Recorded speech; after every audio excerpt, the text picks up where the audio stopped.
మీకు వందనాలు, కృతజ్ఞతాస్తుతులు, స్తోత్రములు చెల్లిస్తున్నాను ప్రభా. ఇప్పటి వరకు నాన్న పాటల ద్వారా, ప్రార్థన ద్వారా, వాక్యం ద్వారా నాన్న మాతో మాట్లాడిన దాని ప్రజలకు స్తోత్రములు. మరి ముఖ్యమైన నాన్న తండ్రి, వాక్య సమయంలోకి వెళ్తుండగా మాతో మీరు మాట్లాడండి అయ్యా. నిలబడుతున్నట్టు మీ సిలువ శ్రద్ధను మరుగుపరిచి నోటికి బూరగా మీరుండి అర్థమైన రీతిగా, ఉపమాన రీతిగా, ప్రవచనాత్మకంగా మాతో అందరితో మాట్లాడి బలపరిచి సహాయం చేయండి. కూడి వచ్చిన బిడ్డలతో శక్తి ద్వారా ఎంతమంది బిడ్డలైతే వింటున్నారో ప్రతి ఒక్క బిడ్డకి నన్ను వినగలిగిన చెవులను, గ్రహించగలిగిన మనసును, లోపడగలిగిన మనస్సాక్షిని మాకు అందరికీ మీరు అనుగ్రహించండి తండ్రి. కొందనాలు ఈ లేఖనము సెలవిస్తుంది, శక్తి చేతనైనా బలము చేతనైనా కాదు కానీ కేవలం ఇది నా ఆత్మ చేతనే జరుగునట్లు అది ఆత్మ నడిపింపు మాకు మీరు దయచేసి వాక్యంలో వ్యతిరేకంగా రూపొందిన ప్రతి విధమైన సాతాను కట్ల నుంచి విడుదల దయచేసి ఈ నామం మాత్రమే వాక్యముతో మాకు మీరు మాట్లాడి బలపరిచి సహాయం చేయమని నా ప్రభువును ప్రియకుమారుడైన యేసుక్రీస్తు ఉన్నతమైన నామములో అడిగి వేడుకొని పొంది నామం పరమ తండ్రి, ఆమేన్.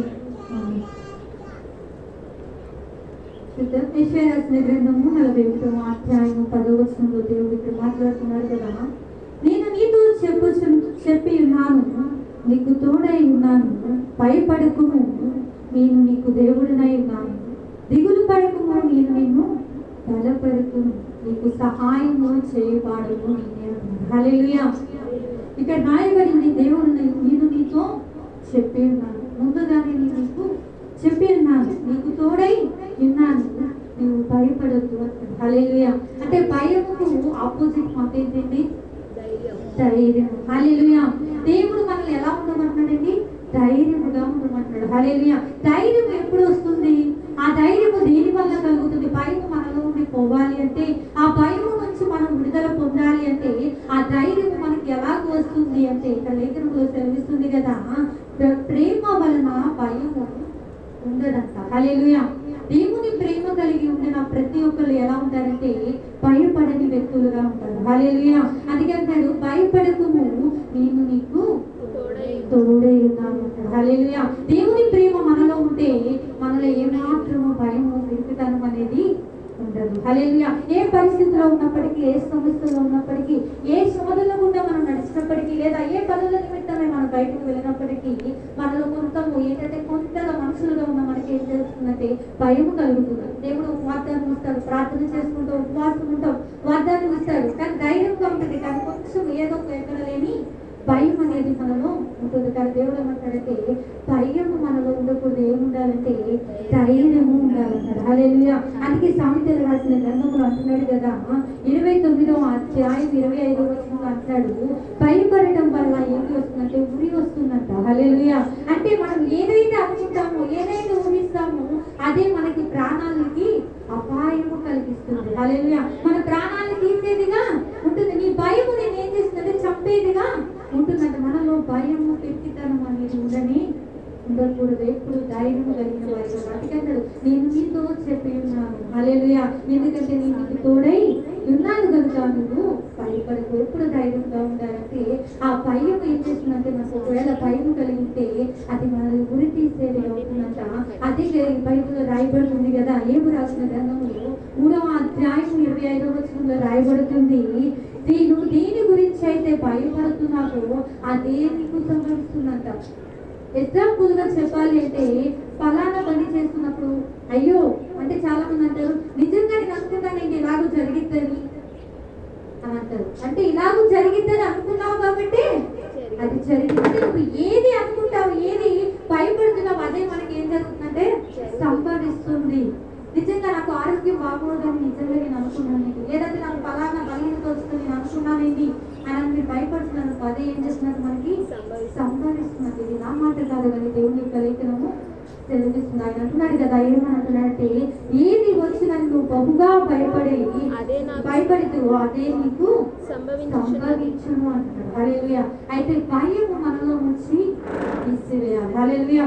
అయితే మీరు అనుకోవచ్చు భయము తీసివేయాలన్నట్టు, అంటే లోక భయం నుంచి మనం విడుదల పొందాలి, కానీ దేవుని యందు భయభక్తులు కలిగిన వారిగా ఉండాలి. హల్లెలూయా. దేవుని ప్రార్థన అంటే భయము, వాక్యం అంటే భయము, లేకపోతే మందిరం అంటే భయము, సంఘం అంటే భయము, సేవకులు అంటే భయము కలిగిన వారిగా ఉండాలి. ఎప్పుడైతే నువ్వు ఆ భయము కలిగిన వ్యక్తిగా ఉంటావో దేవుని చేత నువ్వు ఆశీర్వదింపబడిన వ్యక్తిగా ఉంటావు.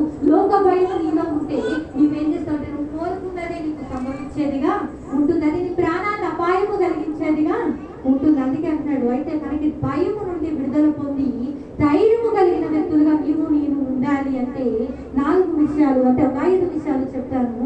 మొదటిగా మనము ధైర్యము కలిగి ఉండాలి. దేని వల్ల ధైర్యం వస్తుందంటే అక్కడ రాయబడి ఉంది. ఎఫెసీయులకు రాసిన పత్రిక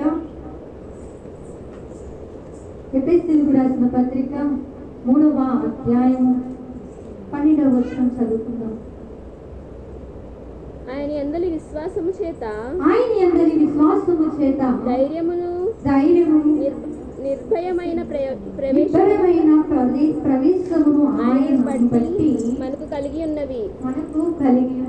హల్లెలూయా. ఇక్కడ రాయబడింది ఆయన విశ్వాసము చేత ధైర్యముగా ఉంటామట. హల్లెలూయా. భయం నుంచి విడుదల పొందంటే భయపడితే ఏమి సంభవిస్తుందో మనకి తెలుసు. మనం ఏం భయపడితే మనకు అదే సంభవిస్తుందని లేఖనము తెలుస్తుంది. అయితే ఆ భయం నుంచి విడుదల పొందాలి, ధైర్యముగా ఉండాలి అంటే దేవుని యొక్క లేఖనము తెలుస్తుంది కదా.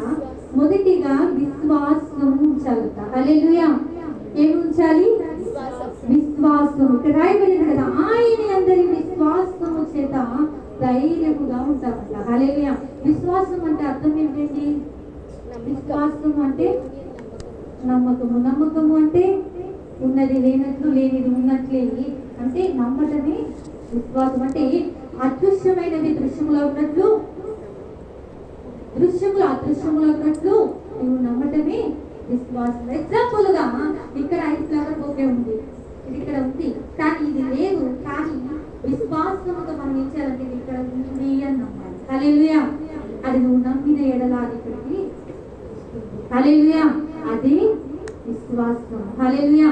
విశ్వాసమునకు కారణం అందుకే అంటాడు కదా, విశ్వాసము లేకుండా దేవునికి ఇష్టలై ఉండుట అసాధ్యము. విశ్వాసము ద్వారానే మనకి ధైర్యం కలుగుతుంది. ఆ విశ్వాసం ఏం చేస్తుందంటే నిజమే క్రైస్తవుల్లో పిలువబడుతున్న చాలా మందికి అనేకమైన శ్రమలు ఉంటాయి, అనేకమైన శోధనలు వస్తాయి, అనేకమైన నిందలు, అవమానాలు, అనేకమైన శోధనల కింద వెళ్తూ ఉంటారు. కానీ వాళ్ళు ఎన్ని శోధనలు వచ్చినా ధైర్యంగా నిలబడటానికి కారణం ఏంటో తెలుసా? దేవుని పట్ల వారికి ఉన్న విశ్వాసం. హల్లెలూయా. దేవుని పట్ల వారికి ఉన్న నమ్మకమును బట్టి వారు ధైర్యముగా ఉంటున్నారు. హల్లెలూయా. ఎలాగూ అంటే ఆనాడు శద్రకు మేషకు అబేద్నెగోలను వారు ఏం చేయబట్టి వచ్చారంటే ఆ యొక్క రాజు ప్రతిమకు నమస్కరించమన్నప్పుడు వాళ్ళు ఏం చేస్తూ వచ్చారు? మేము నమస్కరించారు. ఒకవేళ మేము ఆ యొక్క గుండములో పదవేసిన మా దేవుడు మమ్మల్ని రక్షింపకపోయినా పర్వాలేదు, కానీ మేము దేవుని నమస్కారం ఈ రాజుకి మేము మొక్కము అంటారు. కారణం ఏంటంటే దేవుని మీద నమ్మకము. హల్లెలూయా. అయితే వారు అగ్ని గుండంలో వేశారు, 7 అంతలుగా అగ్ని మండుతూ వస్తుంది. అయినప్పటికీ వాళ్ళు ముగ్గురుగా వెళ్ళిన 4వ వ్యక్తి ఆయన తోడై ఉన్నాడు. అందుకే అన్నాడు కదా, నేను మీతో చెప్పి ఉన్నాను కదా, నేను మీకు తోడై ఉన్నాను అని. హల్లెలూయా. దేవుని బిడ్డలకి నమ్మకం ఏంటంటే దేవుడు వారికి తోడై ఉంటారు. హల్లెలూయా. ఏ శ్రమల గుండా వెళ్ళినప్పటికీ కూడా దేవుడు వారికి తోడై ఉంటాడని ధైర్యం. ఆ ధైర్యం చేతని శద్రకు మేషకు అబేద్నెగోలు వారు ఏం చేస్తూ వచ్చారంటే దేవుని యందు విశ్వాసం కలిగిన వారిగా ఉంటూ వచ్చారు. హల్లెలూయా. ఆ విశ్వాసం ఏం చేస్తూ వచ్చిందంటే వారిని రక్షిస్తూ వచ్చింది. వారిని రక్షించడమే కాదు కానీ కూడా మారుస్తూ వచ్చింది. హల్లెలూయా. మన విశ్వాసమును బట్టి మన కుటుంబ సభ్యులు మనకి. హల్లెలూయా. మన విశ్వాసాన్ని బట్టి మన ఏమవుతుంది? మన విశ్వాసాన్ని బట్టి మన ఇంటి వారు లేదా మన స్నేహితులు మార్చబడేవారిగా ఉంటారు. అందుకే ధైర్యం ఎక్కడి నుంచి వస్తుందంటే విశ్వాసము చేత. ఎగ్జాంపుల్ గా మీకు ఒకటి చెప్తాను ఏంటంటే, ఒక తండ్రి ఒక కూతురు అంటూ వచ్చిందంట, డాడీ నాకు ఈ రోజు చికెన్ తినాలనిపిస్తుంది అని అంటుంది. చాలా మందికి చిన్నపిల్లలకి నీస్ అంటే బాగా ఇష్టంగా ఉంటుంది, లేదా చాక్లెట్స్ అయ్యారు. ఆ పిల్లలకి డాడీ ఈ రోజు నేను చికెన్ తినాలి అని అంటుంది. కానీ పిల్లకి తెలియదు తండ్రి దగ్గర డబ్బులు లేవు, కానీ తండ్రికి తెలుసు నా దగ్గర డబ్బులు లేవు. కానీ అతను ఏం చేసుకోవచ్చు, సరే కుమార్తె చెప్పింది కదా అని అతను బయటికి వెళ్ళి ఒక కొబ్బరిలో ఒక రాళ్ళు తీసుకొని, కొబ్బరి మీద రాళ్ళు తీసుకొని వస్తాడు. వచ్చిన తర్వాత కుమార్తె సంతోషంగా వస్తుంది, మా డాడీ ఈరోజు చికెన్ తీసుకొచ్చాడు, ఈరోజు మేము చికెన్తో చక్కగా అన్నం తినబోతున్నాం అని సంతోషంగా ఉంది. కానీ తండ్రికి తెలుసు దాంట్లో చికెన్ లేదని. అయితే తండ్రి అన్నది, నాన్న పక్కన ఒక ఆంటీ దగ్గరికి వెళ్ళి అగ్గిపెట్టి తీసుకురావాలి, చికెన్ వండాలి కదా, వండలు అది వండాలి అంటే అగ్గిపెట్టి కావాలి కదా, తీసుకురా పంపిస్తాడు. అయితే ఈ లోపు తండ్రి ఏం చేస్తాడు, గబగబా ఒక డేక్షా తీసుకుని ఆ రాళ్ళని అందులో వేసి నీళ్లు పోసి పొయ్యి వెలిగించి, ఆ పొయ్యి వెలిగించిన తర్వాత అక్కడ పెట్టిన తర్వాత కుమార్తెకి తెలియదు అందులో రాళ్ళు ఉన్నాయని. కానీ కుమార్తెకి తెలిసింది చికెన్ ఉన్నాయి, తండ్రికి తెలుసు రాళ్ళు ఉన్నాయి. కానీ ఆ పొయ్యి మీద పెట్టారు. పెట్టిన తర్వాత కుమార్తెతో అంటాడు, నాన్న అది ఉడకడానికి టైం పట్టేది కదా, ఈ లోపు మనం దేవునికి ప్రార్థన చేద్దామా, ఈ లోపు మనం దేవుణ్ణి ఆరాధిద్దామా అంటే, సరే డాడీ ఓకే అని ఇద్దరు కూర్చొని బల్ల మీద కూర్చొని ఆరాధన చేస్తున్నారు. ఏమని ఆరాధన చేస్తున్నారంటే, బాధపడు, అయ్యా నువ్వు గొప్ప దేవుడవు, అద్భుతములు చేయి దేవుడు, ఎంతైనా నమ్మదగిన దేవుడు అని బిగ్గరగా పాడుతూ తండ్రి కూతురు తండ్రి చప్పట్లు కొట్టు పాడుతున్నారు. వారు పాడుతూ ఉన్నారు, తండ్రి ఏడుస్తూ ఉన్నారు. ఎందుకంటే తండ్రికి తెలుసు ఏముందని అందులో. తండ్రికి బిగ్గరగా ఏడుస్తూ తండ్రి ఆరాధన చేస్తున్నారు. ఎందుకంటే విశ్వాసము. హల్లెలూయా. ఎవరి పట్ల విశ్వాసము? దేవుని పట్ల తండ్రికి విశ్వాసముతో ఆరాధన చేస్తున్నాడు. ఈ రోజు ఒక కారు వచ్చి ఆగి ముట్టుకుంది, ఒక కారు వచ్చి ముందు ఆగితే అంటున్నారు కదా, ఏంటి ఇక్కడ జాన్ అనే వ్యక్తి ఉన్నారు, ఈ ప్రాంతంలోనే ఉంటారంట, మీకు ఏదైనా తెలిస్తే చెప్పండి, నేను అతన్ని కలవాలి అంటారు. అయితే ఇతను అనుకున్న అతను పెద్ద ఉన్నతమైన వ్యక్తి కదా, ఇతను పేద కుటుంబం కదా, ఇతను అనుకున్న ఏదైనా సమస్య ఉందేమో, ఏదైనా ఇబ్బంది ఉందేమో అని, నాకు తెలియదు అంటున్నాడు. తన పేరే కానీ నాకు తెలియదు అంటున్నాడు. అయితే అంటారు, ఏంటి చెప్పండి, నేను అతన్ని కలవాలి, దేవుడు నాకు ప్రేరేపిస్తున్నాడు, నేను అతన్ని కలవాలి, చెప్పండి, అతని వల్ల ఏ ప్రాబ్లం లేదు చెప్పండి అని అంటే నేనే అంటే అన్నాడు. అవునా దేవుడికి స్తోత్రం అని గబగబా కారు దగ్గరికి వెళ్ళి ఒక క్యారేజ్ తీసుకొని, ఒక డబ్బు కట్ట తీసుకొని, ఒక జ్యూస్ బాటిల్ తీసుకొని వచ్చి అంటాడు కదా, ఇది నీకే తీసుకొని, నాకు నిజమే నీకే తీసుకో, దేవుడు నాకు నీకు ఇమ్మని ప్రేరేపించడానికి నేను మీ దగ్గరికి వచ్చి ఉన్నానని చెప్పి ఇచ్చి వెళ్ళిపోతాడు. తండ్రి ఏం చేస్తాడంటే క్యారేజ్ ఓపెన్ చేసి చూస్తే అందులో చికెన్ బిర్యానీ ఉంటుంది. హల్లెలూయా. చికెన్ జాయింట్ బిర్యానీ ఉంటుంది. అయితే అది తప్పు. తండ్రి అడిగాడు, ఒక చికెనే అడిగాడు, కానీ వారికి నెలకు సరిపడా, అంటే వారి నెలకు సరిపడా డబ్బులు కూడా దేవుడు వారికి ఇస్తూ వచ్చాడు. అంటే దేవుని యొక్క విశ్వాసం కలిగి ఉంటే దేవుడు ఎంతైనా నమ్మదగిన వాడు కనుక ఆయన బిడ్డల్ని ఎన్నడూ మోసం చేసే దేవుడు కానీ కాదు, సిగ్గుపరిచే దేవుడు కానీ కాదు. ఆ యొక్క తండ్రి ఆమె చూడగానే మనం ఆ దుఃఖంతో దేవుడిని ప్రార్థిస్తున్నాడు, అయ్యా ఎంతైనా నమ్మదగిన వాడు. హల్లెలూయా. నిజమే, నీ పట్ల నా పట్ల దేవుడు అదే కార్యములు చేయగలరు. ఏమైనా సమస్య వచ్చిందా, ఏమైనా శోధన వచ్చిందా, లేదా ఒకవేళ డబ్బు అవసరమైనా, లేదంటే పలానా చోటుకి వెళ్ళాలి అనుకున్నప్పుడు మనం ఏం చేయాలంటే ఆయన మీద విశ్వాసం కలిగి మనం ముందు అడుగు వేయగలిగితే మనకు ధైర్యంగా ఉండగలుగుతాం. హల్లెలూయా. ఆ ధైర్యం ఎలాగ వస్తుందంటే దేవుని పట్ల ఉంచిన విశ్వాసము చేతనే. హల్లెలూయా. అయితే తల్లి కూతురికి తెలియదు కానీ తండ్రికి తెలుసు, కానీ తండ్రి విశ్వాసము ద్వారానే ఆ దినం ఏం చేయబడిందంటే వారికి కావలసినవన్నీ సమృద్ధిగా అందించబడుతుంది. హల్లెలూయా. ఈ నా జీవితంలో కూడా దేవుడు అంటాడు కదా, నా యందు విశ్వాసం ఉంచాలి. హల్లెలూయా.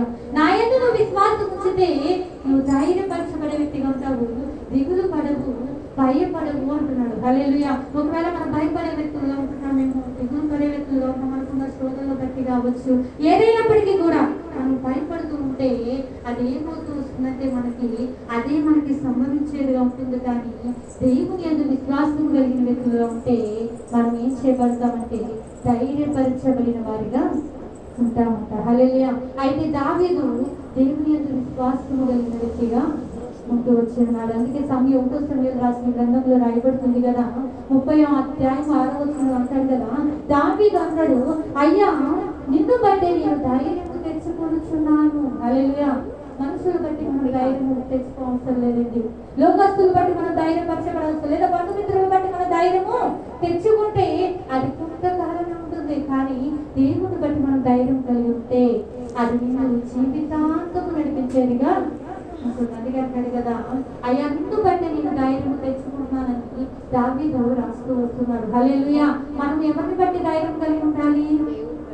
దేవుని బట్టి ధైర్యం కలిగి ఉండాలి. ఆ ధైర్యం ఎలాగో వస్తుందంటే ఆయన మీద విశ్వాసము ద్వారానే ధైర్యం వస్తుంది. అందుకే అపోస్తలుడు పౌలు అంటాడు కదా, నన్ను బలపరిచి వాని యందు నేను సమస్తమును చేయగలను అంటున్నాడు. హల్లెలూయా. రెండవది అక్కడ రాయబడుతూ వచ్చింది, దేనిని బట్టి ధైర్యం కలుగుతుంది అంటే హెబ్రీయులకు రాసిన పత్రిక 10వ అధ్యాయం 20వ వచనంలో రాయబడుతుంది కదా, ఆయన రక్తములో ధైర్యం కలుగుతుందంట. హల్లెలూయా. మొదటిగా విశ్వాసము ద్వారా ధైర్యం కలిగితే, రెండవది దేవుని యొక్క రక్తము చేత ధైర్యం కలుగుతుంది.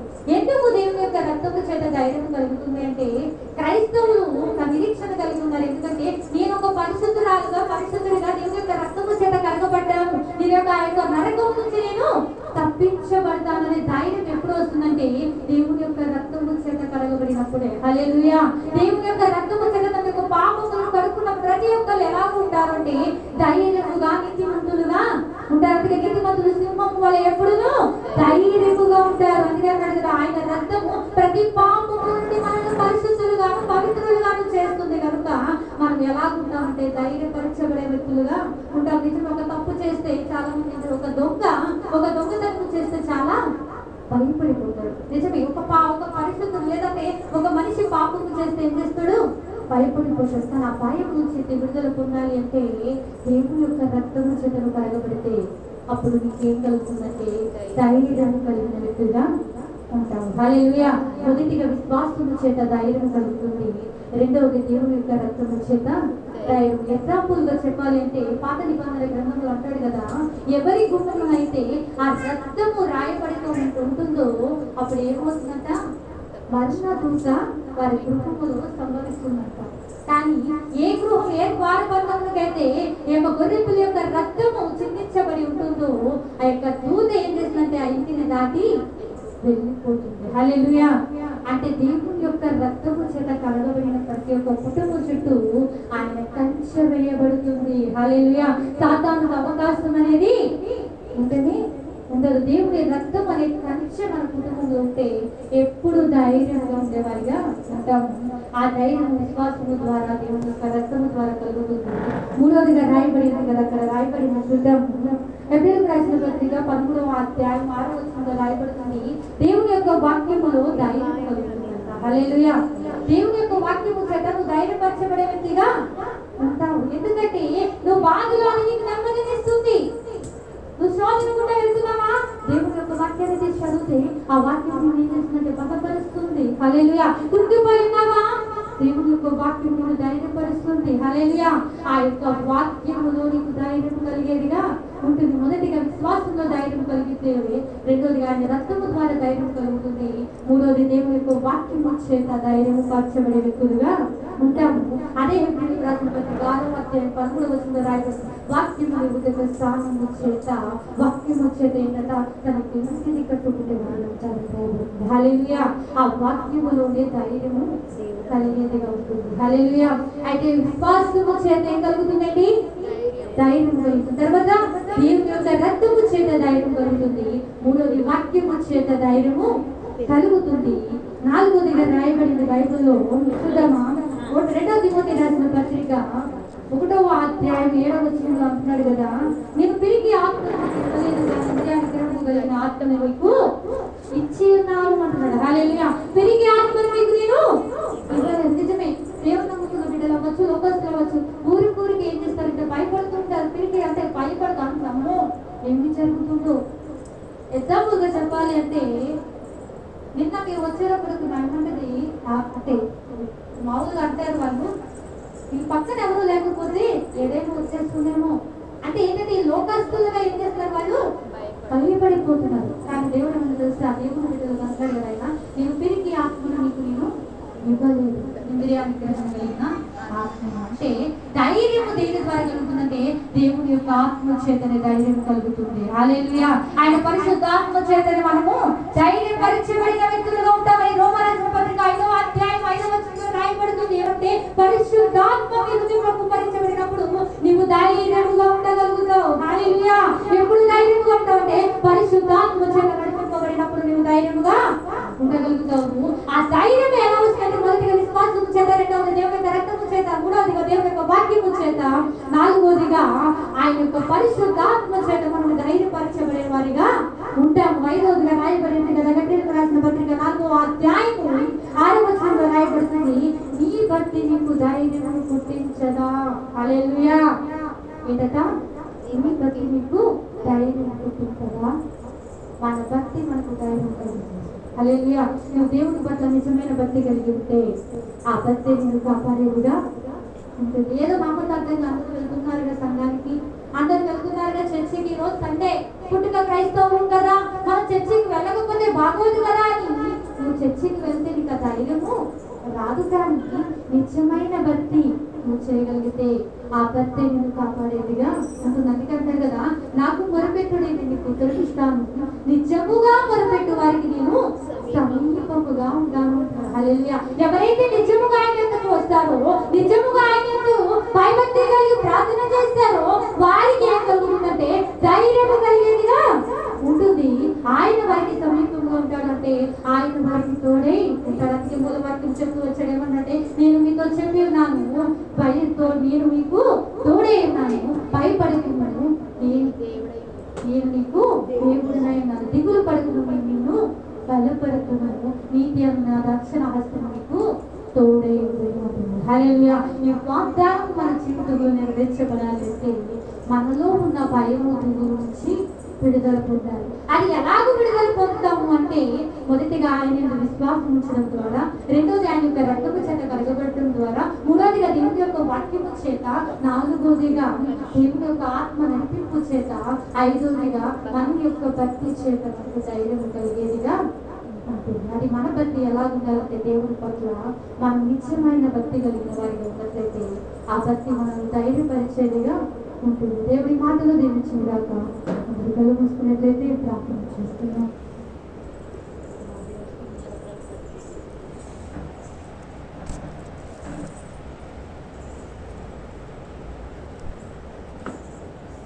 వాక్యం ప్రతి ఒక్కరు ప్రార్థన చేద్దాం. ఎవరు మౌనంగా ఉండొద్దు. దేవుని యొక్క సన్నిధానం నిజమే. ఇన్ని దినాలు దేని గురించి భయపడుతున్నావు?